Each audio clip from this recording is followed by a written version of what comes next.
লাশ যখন খাটের মধ্যে কবরস্থানের দিকে নেয়, কসম আল্লাহর, আল্লাহ নবী সাল্লাল্লাহু আলাইহি সাল্লাম বলেন, নাফরমান পাপীর লাশ যখন কেউ কাঁধে তুলে খাটের মধ্যে করে কবরস্থানের দিকে রওনা দেয়, আল্লাহর কসম নবী বলছে সে চিৎকার দেয় আর বলে, ইয়া ওয়াইলাহা আইনা তাযহাবুন, হায় আমার মন্দ কপাল, তোমরা আমারে কই নিয়ে যাচ্ছ, কেন ওইদিকে নিয়ে যাচ্ছ?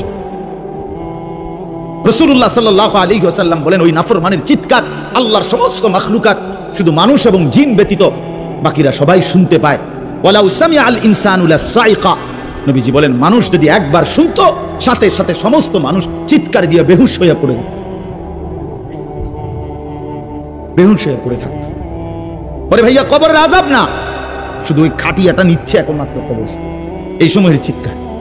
আমরা কিতাবে পড়ছি, যদি একবার জীবনে কোনো মহল্লার কোনো মানুষ কোনো নাফরমানের লাশের চিৎকার একবার শুনতো, খোদার কসম, আল্লাহর কসম, তো মানুষ আর কারো জানাজা দিত না, কাউরে আর দাফন করতো না, কারো লাশ আর কাঁধে নিত না যদি চিৎকার মারে।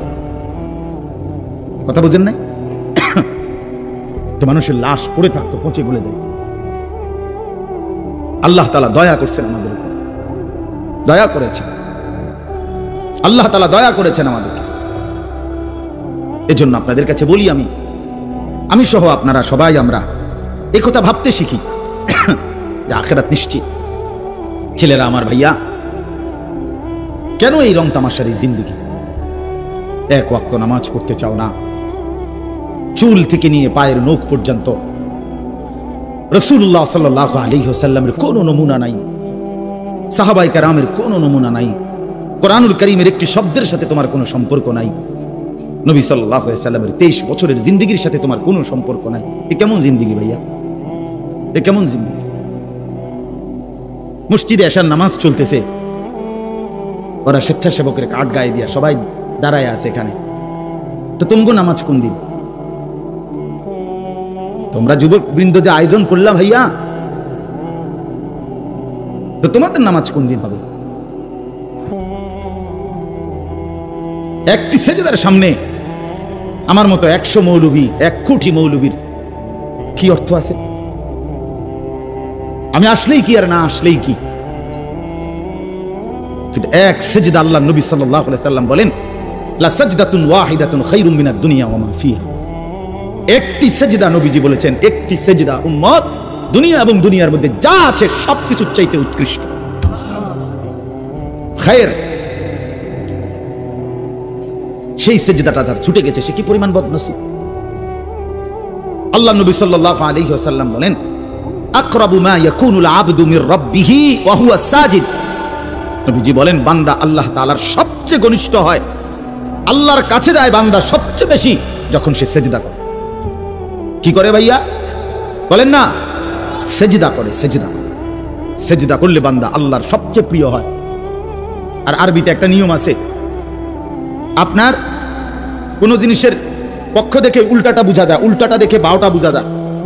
তো আরাফুল আশিয়া বিল আদদাদ, তো এটার উল্টা যেটা, তো এটাও তো বোঝাই যায় যে আল্লাহ তাআলার সবচেয়ে ঘনিষ্ঠ হয় সেজদার দ্বারা, তো আল্লাহ তাআলার সবচেয়ে দূরে হয় সেজদা না করার দ্বারা। বান্দা আল্লাহ তাআলার কাছে সবচেয়ে ঘৃণিত হয় যখন সে সেজদা করে না। এই জন্য একটি সেজদা, একটি মাত্র সেজদা যার দ্বারা 1 রাকাত হয় না, 1 রাকাত নামাজ হওয়ার জন্য 2টা সেজদা লাগে। একটি সেজদা না করার কারণে কিতাবের কোন কোন বর্ণনা আছে, ইমাম কুরতুবী বলছেন 80,000 বছর ইবলিস আল্লাহর বন্দেগী করছে। 80,000 বছর ইবাদতের পরে গিয়েও একদিন একবার আল্লাহ তাআলার একটা হুকুম সেজদা, একটা সেজদা করে নাই। তো আল্লাহ তাআলা অনন্তকালের জন্য তাকে মরদুদ, মালউন, শয়তান, ইবলিস, তারে রাজিম, অভিশপ্ত বানায় দিয়েছে, অভিশপ্ত বানায় দিয়েছে।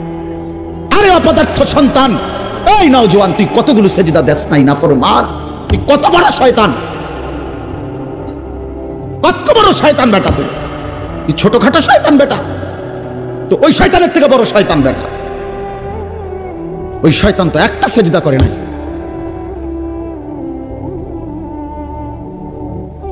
তুমি শয়তান কয়টা সেজদা করো না? কতদিন হয় ফজরের নামাজ পড়ো না?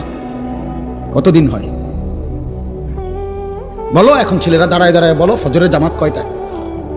কতদিন হয় মসজিদে ফজরের নামাজের জামাত পড়ছো? হ্যাঁ, রাসূলুল্লাহ সাল্লাল্লাহু আলাইহি ওয়াসাল্লামের স্পষ্ট হাদিস, ফজরের নামাজ মুমিনের নামাজ। ফজর যে পড়ে না, নবীজির স্পষ্ট সিদ্ধান্ত সেটা মুনাফিক, পাক্কা মুনাফিক যে ফজর পড়ে। রাসূল বলছে যে ফজর পড়ে না এটা খবিস, খবিসান নফস, খবিস। নবীজি বলছে যে ফজর পড়ে না এটা কাসলান, অলস, অপদার্থ। নবীজি বলছে যে ফজর পড়ে না তার দুই কানে শয়তান মুত্তা দেয়। বালা শাইতান ফি উদুনাইহি, আল্লাহ রাসূল বলছেন সাল্লাল্লাহু আলাইহি ওয়াসাল্লাম যে ফজরের নামাজ পড়ে না তার দুই কানে শয়তান কি করে দেয়? প্রস্রাব করে, পেশাব করে দেয়। খবিস, এটা খবিস, নিকৃষ্ট খবিস।